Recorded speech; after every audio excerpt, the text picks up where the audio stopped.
Prepare for a journey with me as I take you deep inside. Here I am in front of a very familiar spot, 55 South Charlemagne Terrace in Roxbury, where I grew up. Spent most of my teen years, most of my growing years. We're here in Charlemagne shooting scenes that will be a part of the Journey short film, which will be utilized to promote the final single from my spoken word album, which is entitled Journey, a spoken word album. So we're here in the place where I grew up because this is where my journey started. So we're just getting drone shots today, which is pretty cool. Andreas is a magnificent. We're talking about you, brother. Can you just turn around real quick? There you see, look, sly face, yes. And that's Quay, of course. He's the director of Leo's, the film guy, and then of course we have Marquise, whose first time in Boston is he's described as quaint. Yeah, it's So, definitely quaint yeah. so far. Yeah, well, at night it's not so quaint. Notice the lights come on super early. But we're here in my old neighborhood in Charlotte. Shout out to all my old neighbors. And shout out to my neighbors who tolerate me coming here every now and again to take pictures of a house I haven't lived in over 25 years. But it is what it is, right? Home is always home. It's where the heart is.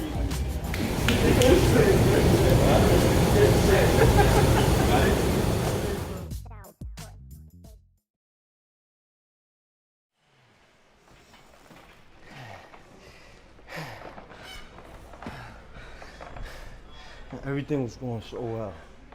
You know, I was passionate, was dedicated, talented. You know, Coach said I was a prodigy. I had a very successful career ahead of me. And then one day, poof, you know, my back is out and it's all gone. I could have provided for my family, but instead I let them all down. My name is Quay Jones. I'm a New York City-based film director from Brooklyn, New York. Hi, my name is Andres Garcia. I'm the producer for D20 Pictures and the producer for DNA.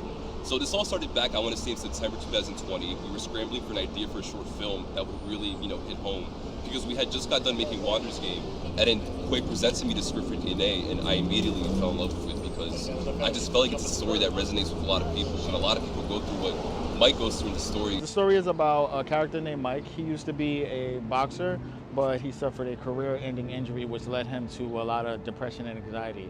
He's now working at an office job that he's certainly not happy with at all, and he's just trying to find his way. However, his depression and anxiety manifest into actual people that you see throughout the film.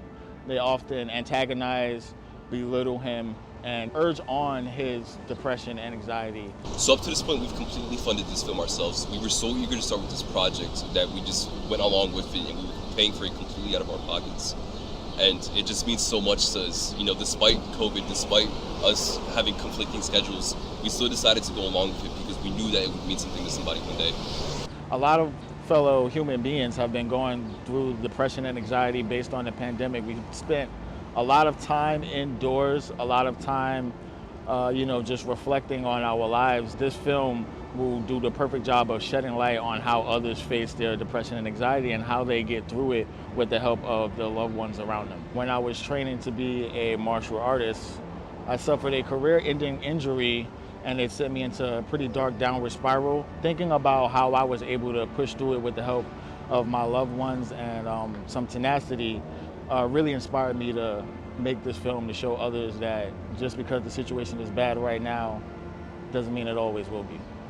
In order for us to complete these last couple of scenes, we need funding for our amazing casting crew who's worked effortlessly for us in this film, travel, for locations, and of course for catering to feed everybody that's working on set. With the help of me, Quay, and a few amazing, generous people, we were able to fund the film up to this point. But right now, we're asking for help so we can film the last crucial scenes that we need to really wrap around the message of the film. So if you could help us in any way or form, or contribute in any kind of way, we would really, really deeply appreciate it, because we're just so close. We're literally right there. We just have a couple scenes left, and then we're all wrapped up with the film. We could put it in post-production and then put it out so everybody can see.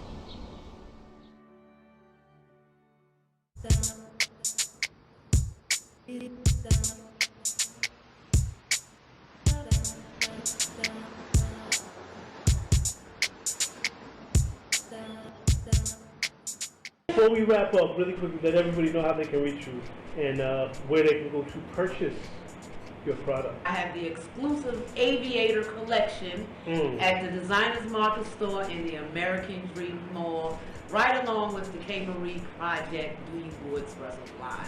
And that's where I'm going to get my glasses, because that's the only place to go. We're going to rock out with Mr. Andre Jones. Thank you so much for being on the show, Thank sweetie. you for having me. me. It's always a pleasure to have you, and come back soon. I will. Glad to be back. Can't wait to see you at the store. I can't wait to get to the store.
Time. Step right in and take a seat, but get ready for a bumpy ride. Prepare for a journey with me as I take you deep inside.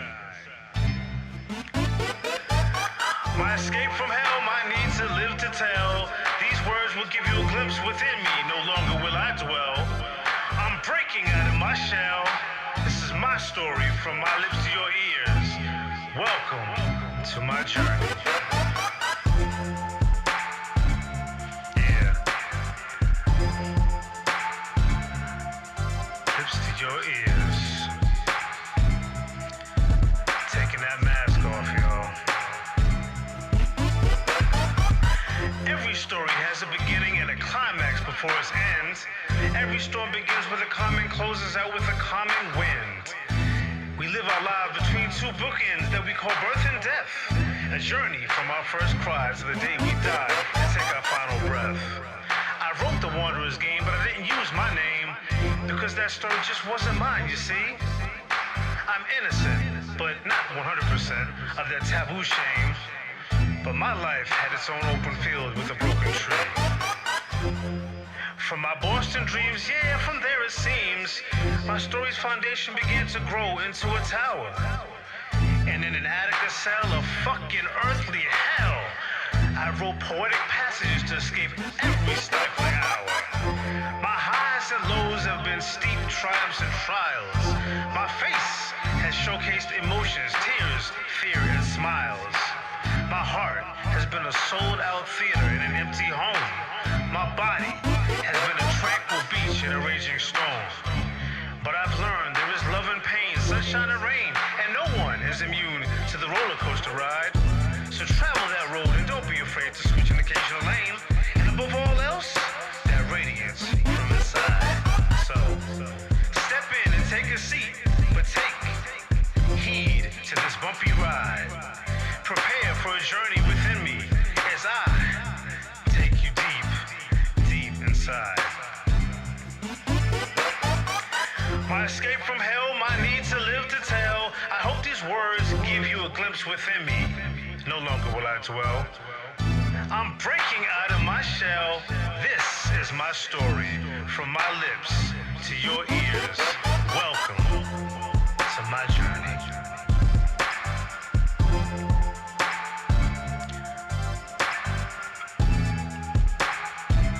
Buckle up.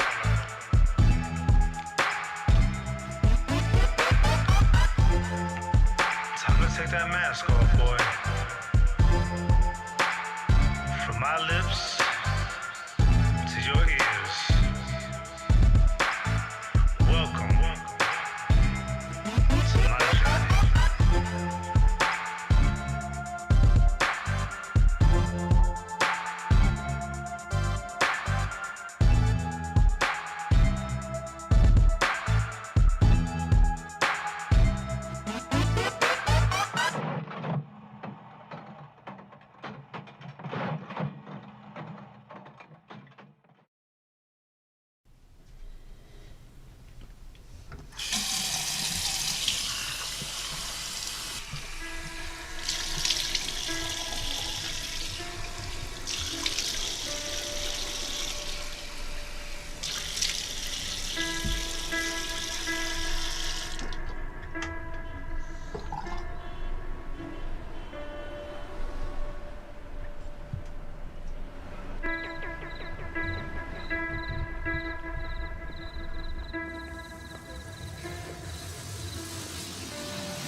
Hi, I'm Mike. Oh, hi, I'm Charlie. Hello. Nice to meet you. Spoken with no sincerity at all. Come in. Cause I see love in your eyes after the first phone call. A stranger today and tomorrow, my friend, that won't change. The only thing I wish to hold are the material things in my range. Tonight it's you in Virginia. Yesterday in New York, another name. So understand that I'm just a player in the Wanderer's game.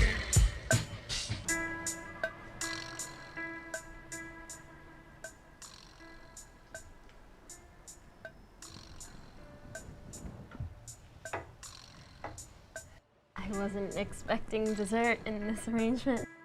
We don't have to if you don't want. No, it's fine. Thank you.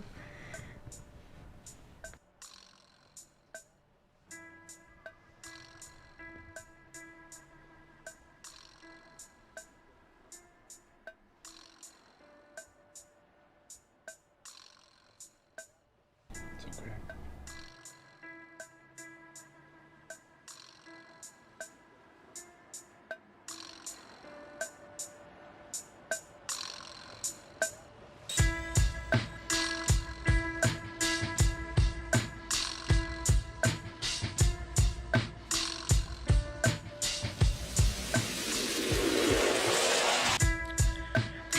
words of flattery that fall effortlessly from my lips. All have a price tag on them, and yes, I do take tips. I'll be that roughneck for you, or a gentleman if you prefer. I'll call you miss or madam. I'll even call you sir. As lovely as this evening was, I think it's time I learned what else you can do.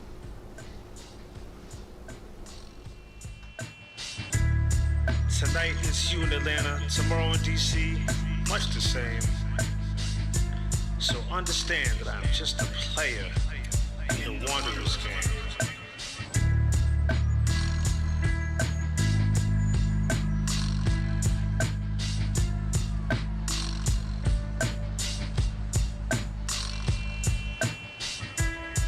My love club is not exclusive, but membership has a fee. For many have fallen in love with the eyes that you now see. Hey, what's up, man? Hi, I'm John. I'm Mike. Nice to meet you, Mike. Come on in. Like an actor in a play, I cater to various scenes. And it's your wallet, not your heart, that'll get you in my jeans.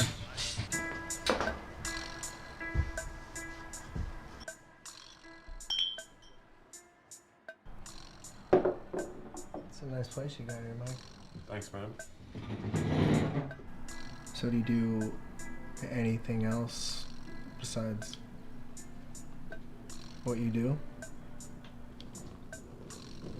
Sometimes.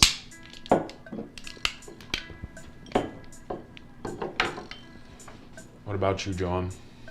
What do you do? I'm a stay-at-home dad.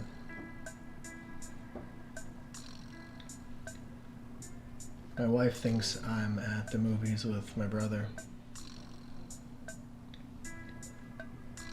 Wow. It's gotta be rough, man.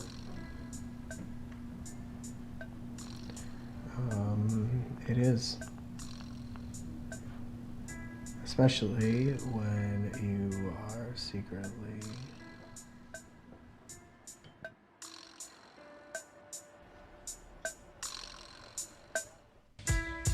Yes, tonight it's you in Philly. I'm glad you finally came. Cause I've got another appointment. This is the Wanderers game.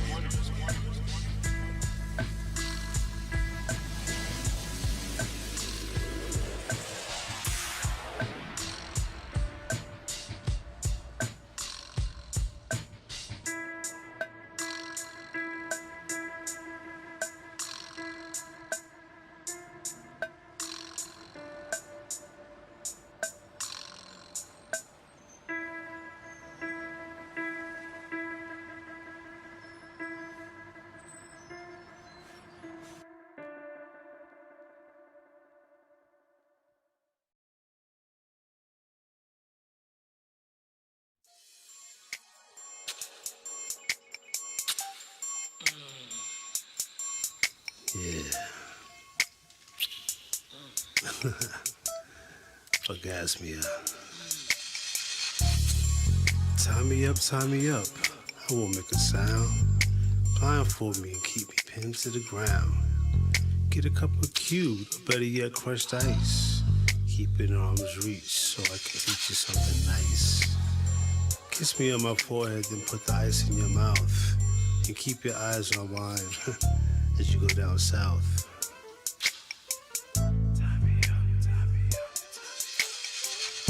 Tie me up, tie me up, let it splash inside. This FYT has me on an ecstasy ride. A round trip to Orgasmia, just you and me. Damn, this fine young thing is sexy as can be. Now that round one is over, I need a quick rest. Some of me and you never even undressed.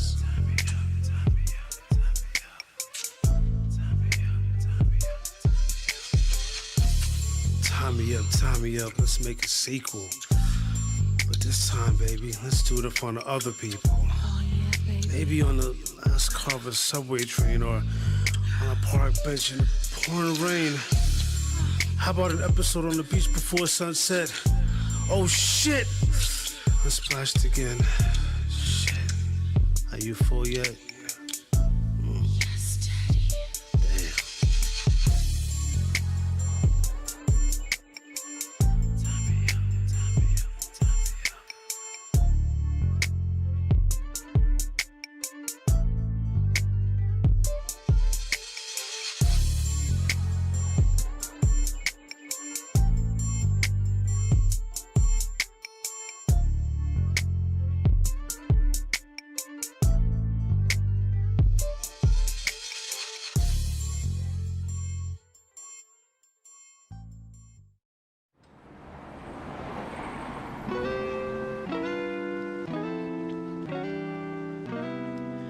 Like me, you are. Often misunderstood and envied for your many treasures.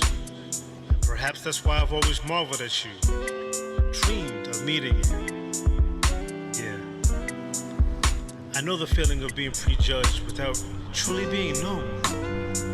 I know the feeling of being hated based on stories of another.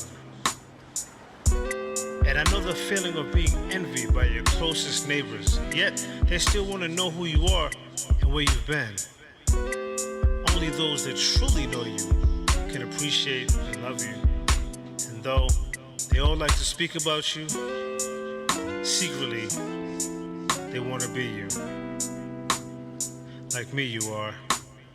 Of varied facades and personalities, like me, you enjoy variety and a walk on the edge every so often. And at a young age, I fell in love with you and realized your ever-changing beauty.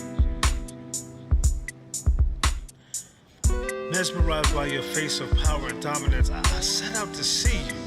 And I was in awe to see that your beauty was indeed real. And once I got to know you, I realized how much we had in common. We both love music, ethnic foods, nightlife architecture, and culture. We're a great host to our guests, and we have something for everyone. Yeah, it can be hard to defend you, but always you are number one. Like me, you are. Your magnetic aura attracts even those who pledge to despise you. And yet more choose to be with or near you than anyone else. Many, including myself, have disowned their own home to be with you. But you took me in and you showed me love when my home abandoned me. And now, they wish to be acknowledged, but it's too late. I will stick by your side through thick and thin. Just to see your face brings a smile to mine every time we meet. And in your arms, I plan to spend the rest of my life.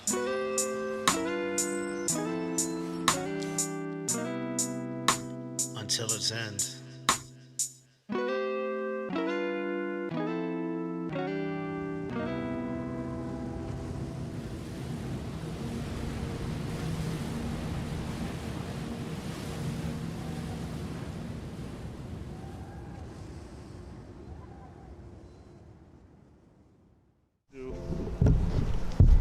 Don't get the back of my neck, for the love of God. What the f*** is that?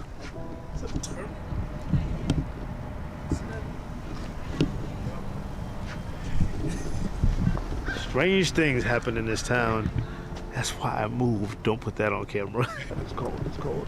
It's cold. Oh, are you still recording? I'm rolling. Oh, he's rolling. We're rolling.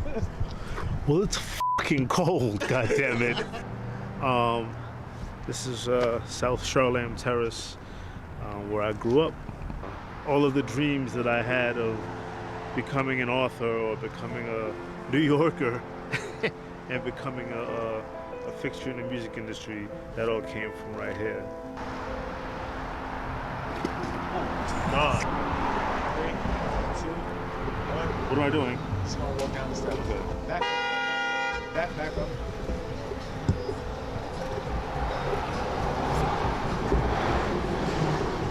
How'd you know I thought that was you. Was you clocking me? It's one of my best friends in the world. How you doing? George, what's poppin', brother? Consider that all. Yeah, man. Good to see you. Everybody knows everybody. What's up, buddy? How you been, man? Locked up. Been forever. Been forever, man. So you doing big things. I'm doing medium-sized things. I'm still riding buses, man. It's funny, I always remember exactly where his stone is, too. That's my dad's stone. Robert J. Smith. My father is also memorialized here.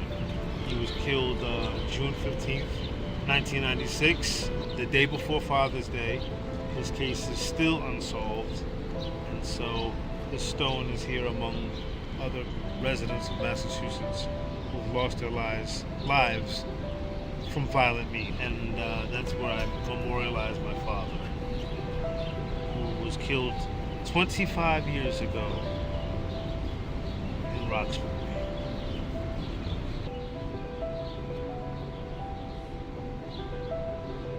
We're basically filming the Wanderers game video for the Wanderers game poem, which became a book, which became a Broadway play.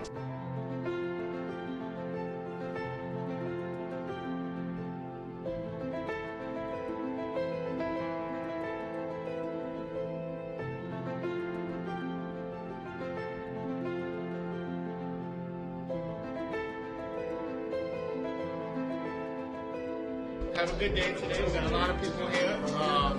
It's been a long day, I can tell you guys that much. First time I had time to talk into the camera, but it's going to be a sick project. Stay tuned.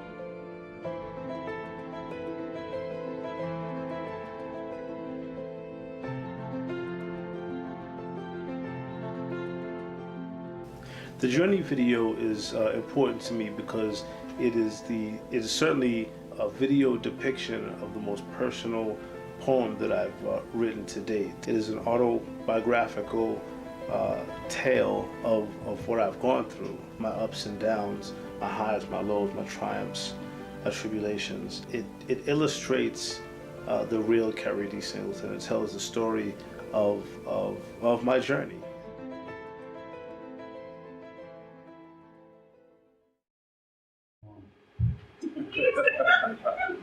But the other three poems, yes, are definitely from the heart. And in the case of Orgasmia, other places, sorry, Mom. Okay. We have our first question. Please stand up. Raise your hand. I think it's brilliant the fact that you didn't show what he asked the other people. I'm like, is Keri trying to trick us or something? But I thought that was great. You know, as we lead person, use his imagination. So as much gratitude to God in that. I love the whole piece. You know, boxing one, I want to see that finish. Thank you. I want to see Underneath, guys. Okay. Thank you. I really appreciate that. Really looking forward to hearing it finish. Super excited. Like I said, a very personal film. It's loosely based on my own life, and I can't wait to get that finished. Thank you. I want to speak on a part of the cinematography. That apple. Yes. That just struck me, you know? And I just want to ask, what was the implication behind that? What was your thought behind that? Who came up with that? So I wanted to add a bunch of little tidbits throughout the film. So starting off with the donuts in the beginning, and with the apple. The one. Oh yeah, and the nail and the hammer as well. What does that mean though? So obviously the donuts is Sorry, Mom. Yeah, so the donut's is a sexual reference. All of them are sexual references. So with the nail and the hammer and the apple, the forbidden apple because it's a forbidden fruit. The forbidden fruit. So we tried it out on set with our sound guy. I just put it on the table. I said, "What does that mean to you?" And he got it instantly, and I was like, "There you go." That was dope. I thought that really spoke out. I just want to say congratulations to all of you young men. Thank you. I just think that you all captivated a lot of different topics that actually can have conversation pieces in a later date. So I just want to say great piece. Thank you. I'm glad to be here. Thank you so much. Thank you. Oh, I'm so good. No, here. Let me work. I love the whole layout of the whole film. It really had a lot of good topics in there, such as childhood trauma, how you dealt with it, and also how you have such a great support system.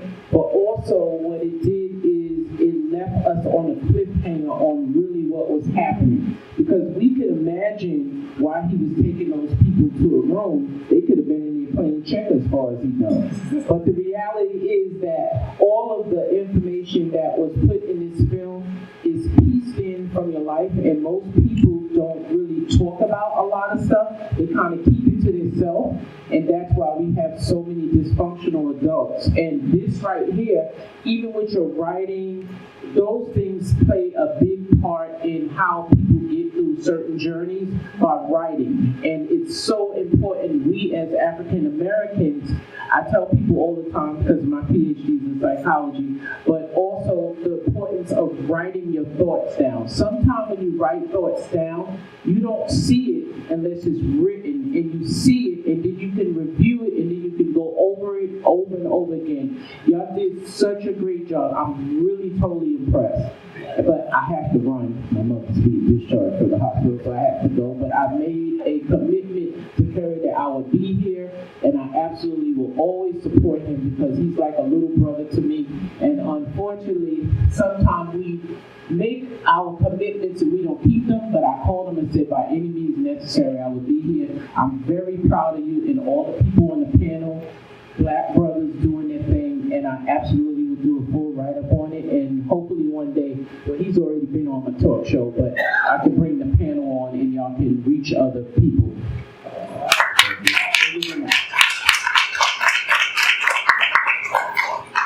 Hi, everyone. Hello. So I'm a critical thinker, and what I noticed in the film, I just wanted to ask. All the victims were white people. So I want to know if there is a significant reason of that, because I read the download book and used that for my thesis in college. So I am friends with J.L. King, and he spoke about Black people not really wanting to come out because of the community. So I was just curious to know, when you take the victims, what their reasons behind white people opposed to having a Black victim. Personally, I don't think there was anything to it. Maybe part of the casting call. No, the people who answered the call. So yeah, that was so slightly like I did want a diverse cast. I wanted to have not only a mix of races but ages as well. And kind of like Mike said, part of it was also casting often look for the best option. And those actors blew me away, including Mike. But yeah, there is some symbolism to it. That type of subject is touchy for a lot of people, and I just wanted to show that anybody could go do that, young, old, Black, white, it doesn't matter, Very profound, thank you. And yeah, each one of their characters, we told a different story, and each one, they all had to be diverse in that way. and where each one had a different background story. Like the first, the girl, she's a Christian. She, you seen her at first, and then second, Lori, she's an elderly woman, but she's more outgoing, and she's the one bringing dinner. The cougar. Elderly. Wow. No, I mean, she's a golden girl. And Tony, he wasn't supposed to be there that night. He tried to. He was a married man. He was married. He was supposed to. Oh, yeah, he was. Hi, I have a question. I actually thought you were my but I have a question. So, Keri, how did you get the opportunity to choose Mike as the main character? And also, Mike, when you finally saw the script, what was your thought? Were you comfortable in portraying what he needed to be portrayed?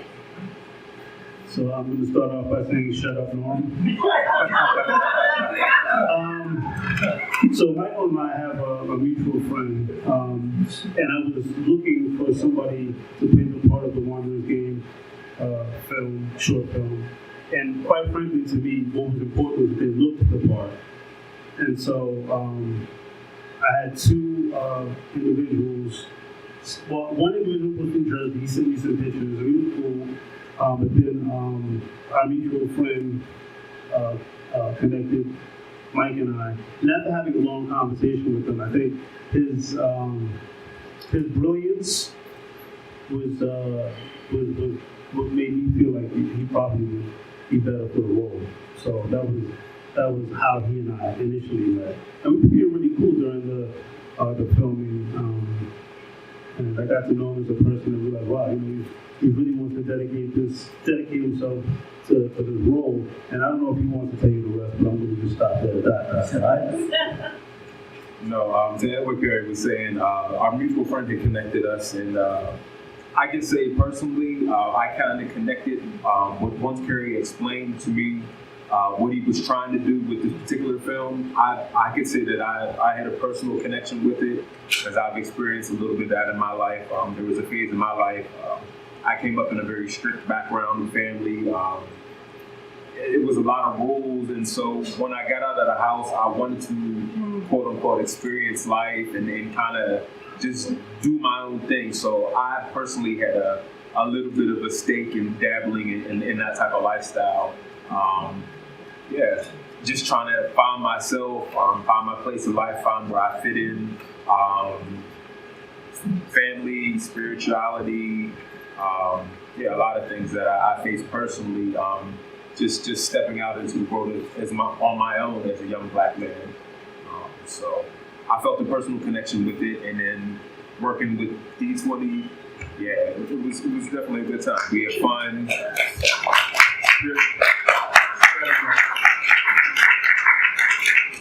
So I have another question for my behind-the-scenes people, my direction. For Leo, how did you guys actually get started in saying film is where I need to be? And also now going forward and you're working with these guys here, was it difficult to find locations and things like that? Like, did you have in your mind already how you wanted to proceed with the story of Journey? So I got started in film in my early 20s. I was trying to become a mixed martial artist. But I had some back and neck issues, so I had to stop doing that. And I just worked for a large portion of my 20s, and it was just really boring, if I'm being honest. So with the advice of my girlfriend and my mom, I decided to pursue filmmaking because I've always been interested in it since I was a kid. And it was one of the best decisions I've ever made. I've had Leo and a bunch of other classmates that have been supporting me. And it's been great ever since. And as far as locations go, locations is one of the most annoying things about making film because they are extremely expensive and what we do takes a lot of time. But fortunately, Leo's mother was kind enough to allow us to use her house to film it. I hope Leo did a good job of cleaning up after we left. But yeah, we were very fortunate because otherwise it probably would have cost us a ton to shoot those scenes. I was always intrigued on how movies were made, and that's how it all started. I've seen that it was very difficult in the beginning. Just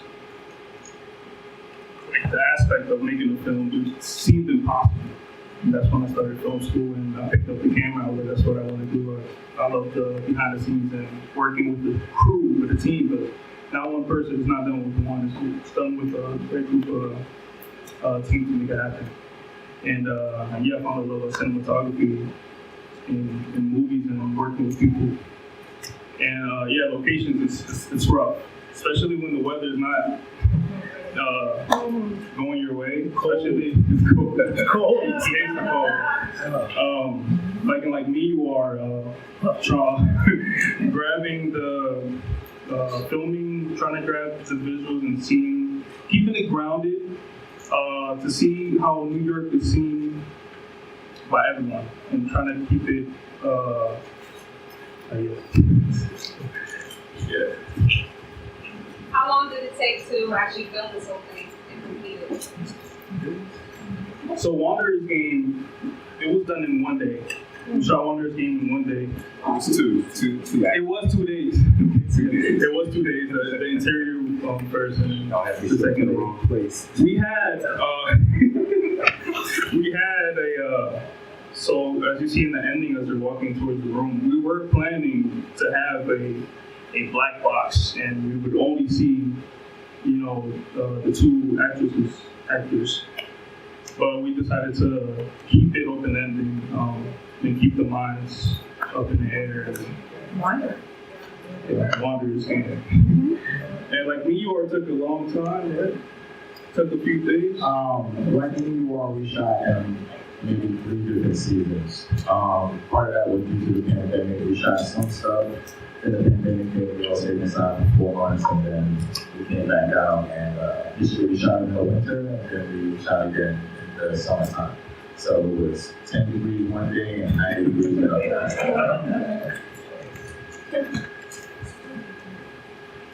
My question is about process. I've had the privilege of seeing the original manuscripts from your work. And what was your process of narrowing it down from the numerous ones that I saw to the ones that ultimately appeared in the book, and then finally to the videos that we just had the privilege of seeing? What was that process? Sorry, the gum. That's a good question. Thanks, brother. I was nervous because I'm sure you were.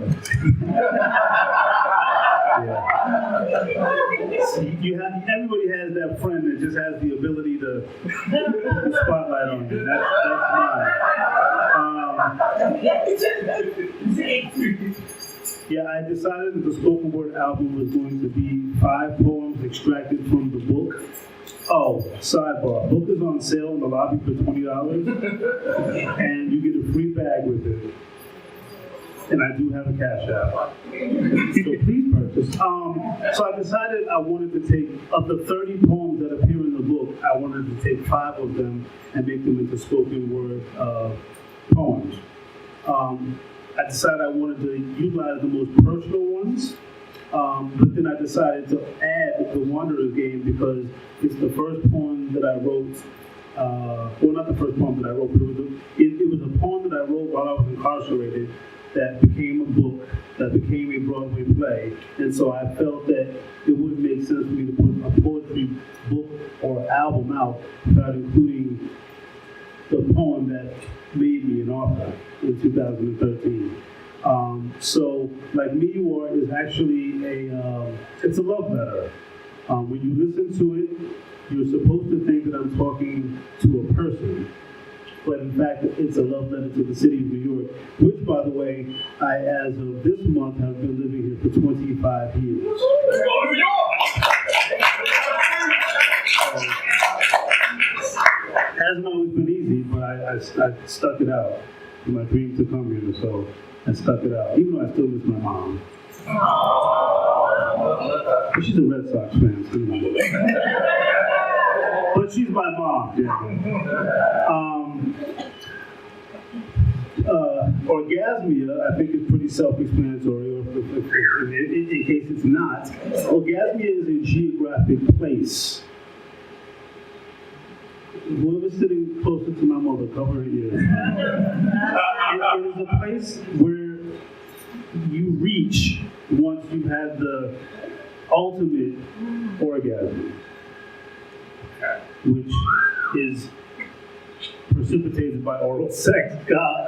So that's what it really is all about. It is not a love poem. It's specifically about how beautiful life can be when you're getting the best head ever.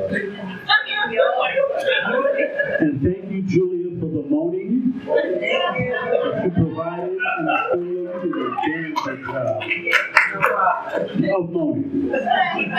And then last but not least, journey is the summary of my life. If you, the reason why there's scenes of trains is because it's supposed to depict my childhood memories of growing up in Roxbury and reminiscing about my journey as I'm riding the train I once wanted to drive when I was a kid. So that's how those poems were selected. As we conclude our Q&A, is there any final questions that I did? Okay, so we watch your journey, but your journey has not ended, right?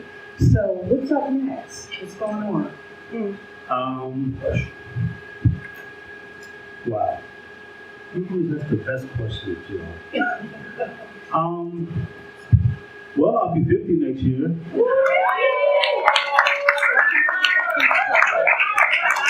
I ain't there yet.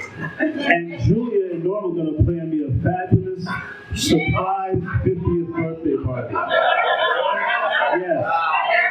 I'm in Aries. So a surprise party. The surprise is that they are going to do it. Yes. My birthday is in March. I'd like to be not in a cold. Well, I mean, New York is cold, but I don't want to go back home.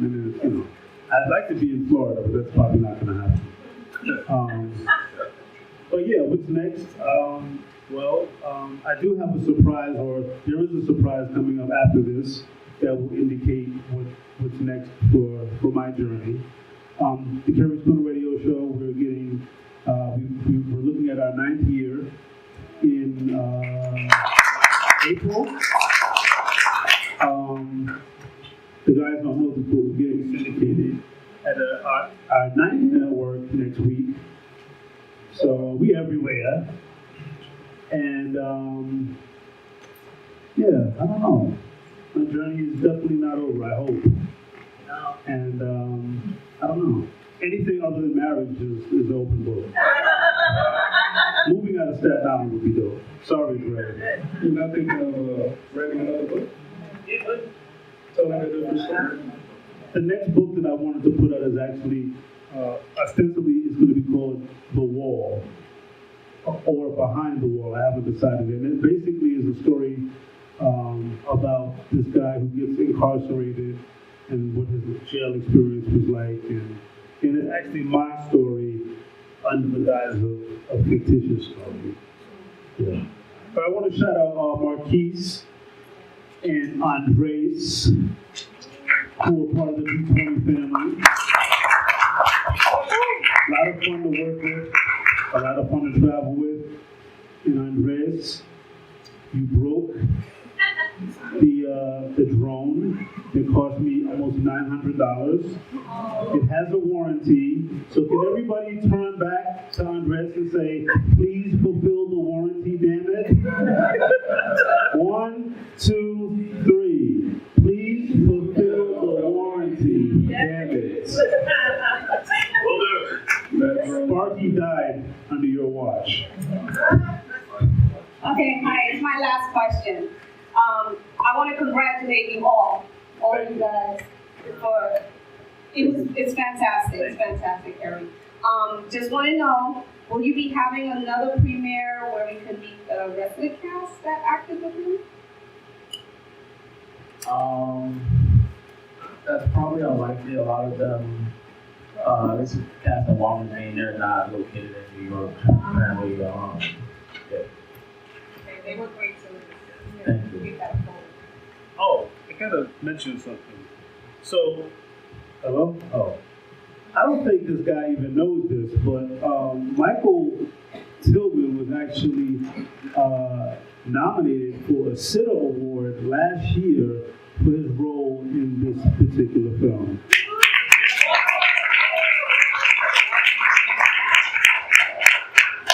He really acted the part. Your part.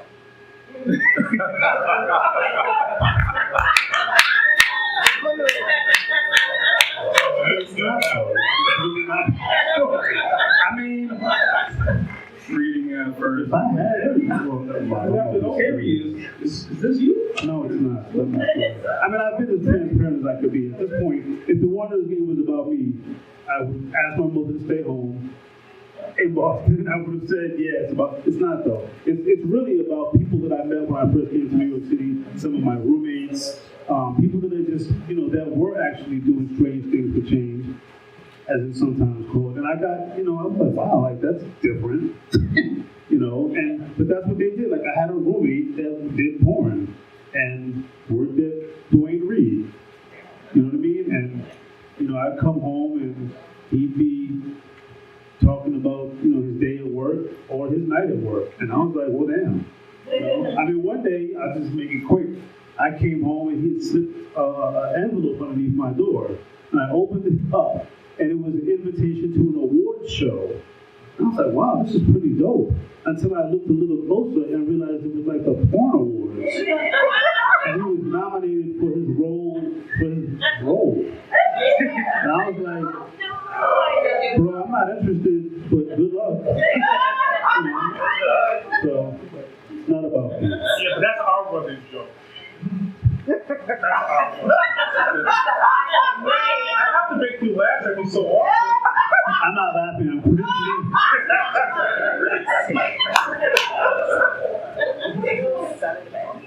Hi, along with Mike's nomination, the whole film Wanderers Game itself was an ICP nominee for Best Drama.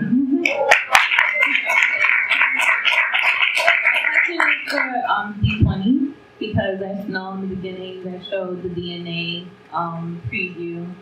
So how can everyone support you guys? Because obviously this is the beginning and it's only up from here. So where can we follow you guys, see what everything is going on? How can what are your contacts and all that? So you can follow me on Instagram at Quay Jones. You can also follow the DNA Instagram, DNA Short Film on Instagram. And if you guys want to contribute to the DNA project, you can go on Seed and Spark and just search up DNA. And you guys can help contribute, you can share. We really would appreciate it.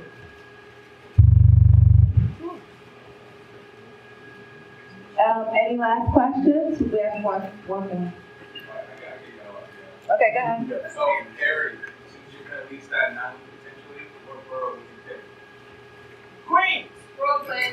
It's actually, I've lived in 4 boroughs in 25 years. Yeah, right. That ain't never happened. Excuse me, I'm from Jersey.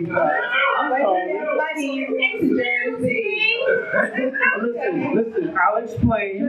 When I moved to New York City 25 years ago, I made a promise to myself. I said, self, you've been talking about how much you want to live in New York City all your life. You had a model of New York City in your bedroom for 10 years. Your walls were covered with pictures of the World Trade Center in Janet Jackson and the Empire State Building. I decided when I moved here, I was not leaving here ever. So if it's a borough, and Staten Island is one. No. It is though. Look. So is Jersey City. You need help.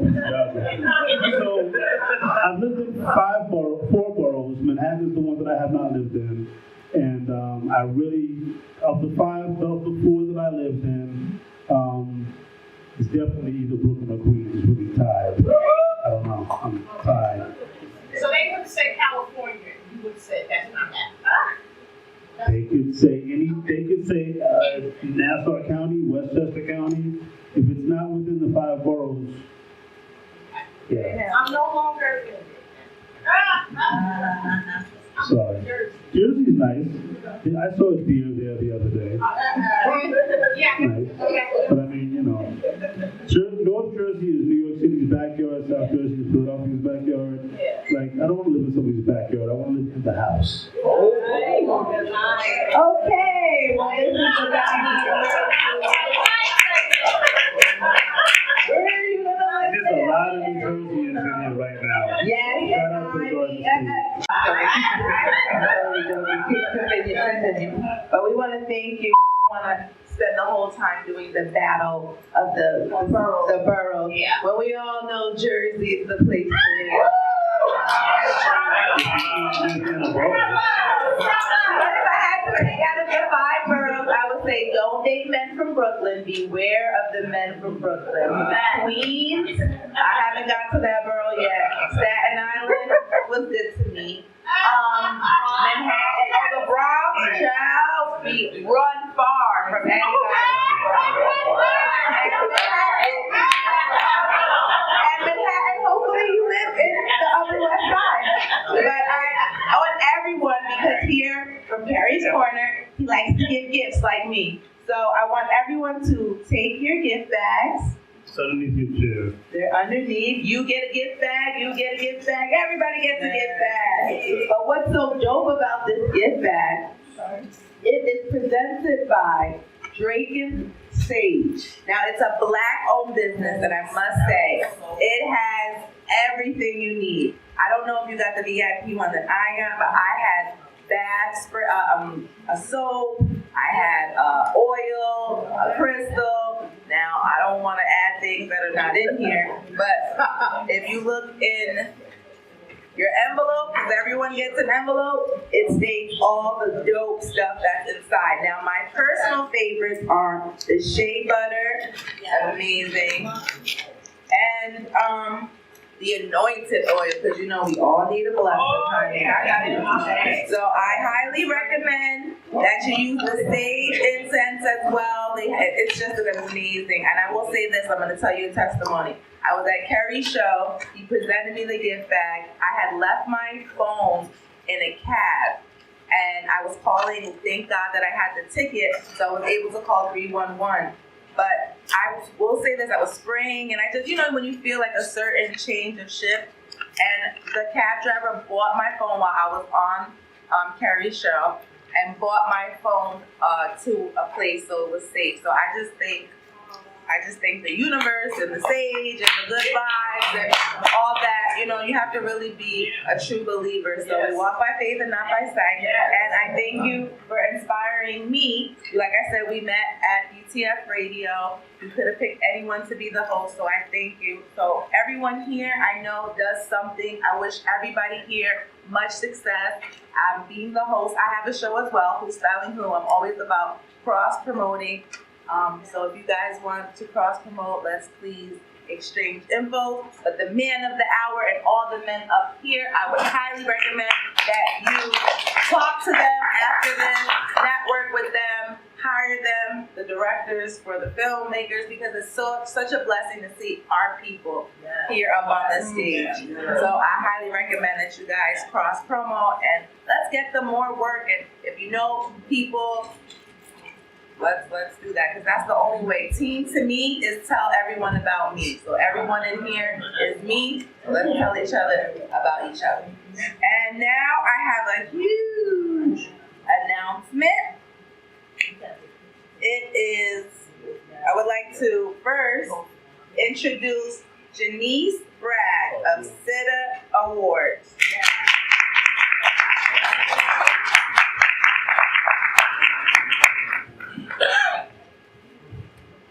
Did I say it right, Janice? Yep. And down? Oh, down. Kiara Bragg. Are you here? I'm right here. Yes. Welcome down the red carpet.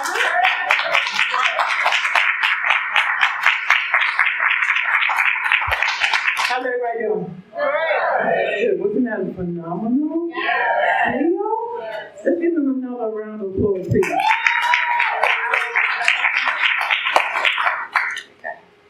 So I'm here because Keri D. Singleton, who I call host with the most, he had submitted to the Sitter Awards.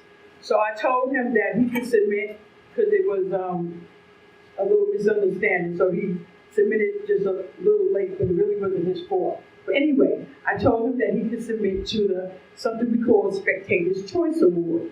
So what we do with Spectator's Choice, all we do is have you submit it to your own Facebook, get 100 likes, 24 comments, and you can get a Sitter Award. And that's what he did. But he went, of course, beyond that. So he's going to get this award here.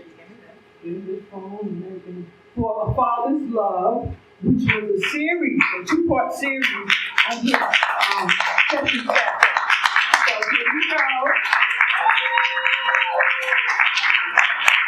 Sitter Award 2021. Spectator's Choice, Keri D. Singleton, for A Father's Love. Woo! Okay. What do you have to say? I know you have to speak. I wanted to. And also, he won't speak first. Wait a minute, I got to give you this too. This is from Senator Leroy Connery. This is a certificate of recognition. Keri Singleton, radio host of Keri's Corner, poet, author, and producer.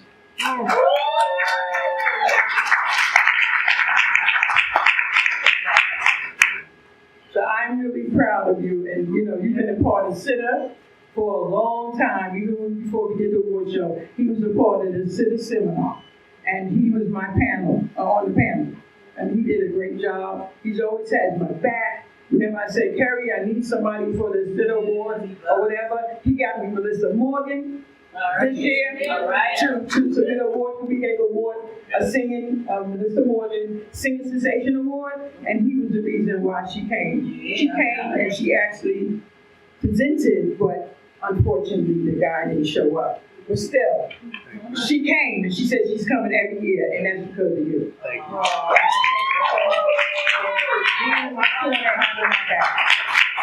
So this guy here, I just met him. I see why you have him too.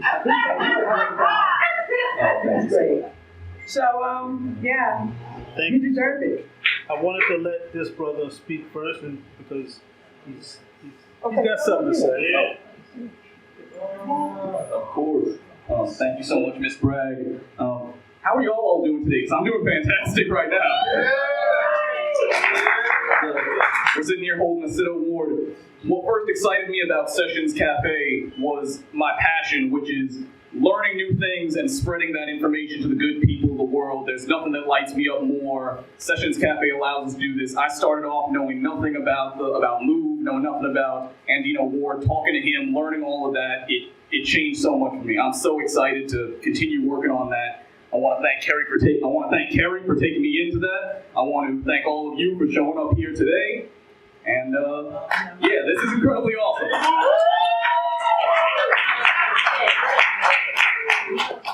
And a huge thank you. I got my family, I got my mom, I got my dad, I got my girlfriend in the audience right now. So.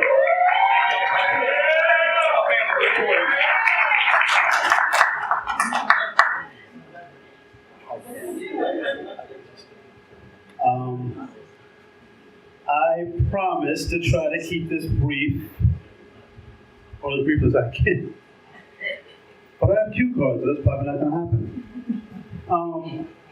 But first I want to thank the Sitter Award. Thank you so much to the Bragg family, to Ms. Bragg, to Koya, because for the things that you do for all of us in the arts. Sitter stands for Success in the Arts. And every year, the Bragg family and the Sitter Awards family present an event that celebrates the success of actors, poets, dancing, you name it, anything that has to do with the arts. And I've been honored to be an awards presenter every year, and it's a pleasure. Thank you so much. In 2018, a documentary called Live to Tell My Story won the Sitter Award, and my mom was there with me on the gold carpet. It was just a really dope moment. And that documentary is about my life story. So I felt that by getting a Sitter Award for that film, a lot of the things that I went through, the trials and tribulations, were validated. So I took it very personal, and thank you so much for validating my trials and tribulations. I want to thank, of course, the Sessions Cafe team, Paul Dorsa, Yvonne Merrill, our big brother, Mr. Cox, the entire Pipe TV team. Oh, y'all can make more names. Pipe TV, come on! What was in your cup? Good mood, Keri. Let me go. He's got so much energy, man. Dion McGill was the creator of Sessions Cafe, the concept anyway. Very quickly, the episode that we got the award for was our first episode, which was called A Father's Love. For those of you that were aware, in 1985, the Philadelphia Police Department dropped a bomb in Philadelphia, killed 11 people, and destroyed 61 homes in an effort to evict a black family. This was orchestrated by the city's first black mayor. There were two survivors, an adult female and a child. The child went on to live with his father, who had never been a part of the organization. And that man, Indina Ward, actually gave us the exclusive story from his perspective on what it was like to raise his son after escaping the bombing. And that's the Sessions Cafe episode that we got the award for. It was a very deep story. Tears were shed between myself and Mr. Ward. I was the only person, or we were the only persons, to be given access to that story. So that was pretty dope. I want to thank Emily and Stuart. This is a beautiful cinema. You guys make sure you support the cinema. Miss Stuart built this by herself with the help of her family and friends. And you got to salute her for having her own movie theater. The first Afro-Latina to own her own movie theater. And if you ain't got diabetes, or you do, and you just don't care, go get some of Emmeline's mother's lemonade. It's to die for. Well, maybe literally. But I'm getting that lemonade. My brothers in the D20 Pictures crew, Coelho, Andres, Marquise, Antonio, and the whole crew, thank you guys so much for making this happen, for putting up with my inability to learn my lines and my bitching when it was cold. I can't take the cold. I'm my mother's son. So all of the actors in the videos, of course, to Jermaine Quick, who produced my album, which you can get. There's a card in the bag. Yeah. You can. It's a cue card thingy. You can just scan it and buy it. It's $4.99. That's cost of a cup of coffee or something. I don't know. Yeah. It's cheap. Yeah, it's cheap. Who produced my album and directed the Orgasmia video, which we had so much fun filming, right, Julia? Yeah. And Kevon had a ball doing the BTS role, boy. Please. To everyone involved with this event, Kalia Clark, Andre Jones, of course, Tyreek Mustakeem, who was the event coordinator.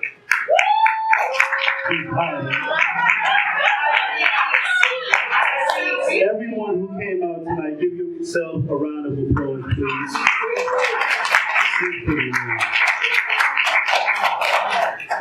And I know you guys are tired of hearing me talk, but if you could please just do me this one favor.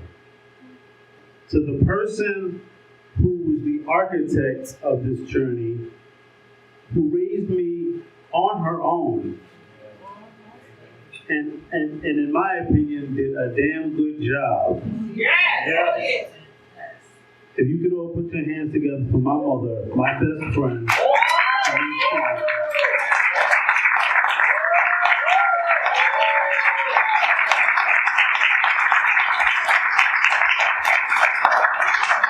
By the way, the Singletons are not all like cool with being in front of cameras. They actually don't. In fact, I'm the only one that thinks this stuff is cute. They hate that. So for her to be even tolerating it is, they really do not like that. Why do you gotta post food on Facebook while it's food porn? You made that up. And last but not least, Norm Adams and Julia Robertson, two of my best friends who tolerate my quirkiness and make countless jokes about my life or lack thereof. Norm Adams and Julia Robertson have been officially considered for a Grammy nomination for their song Over.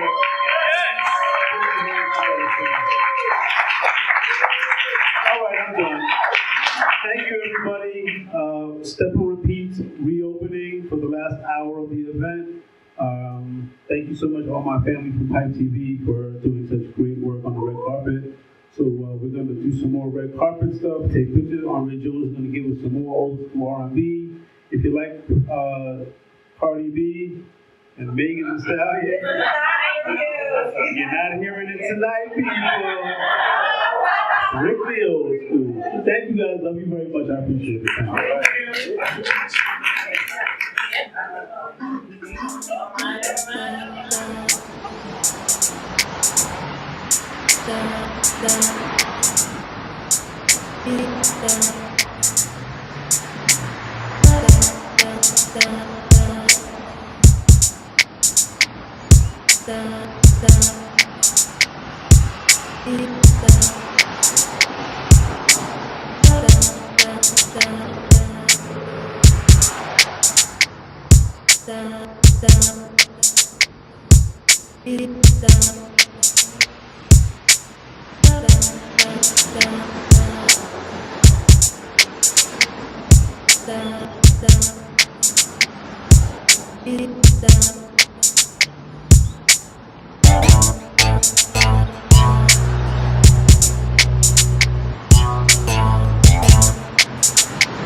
Yeah.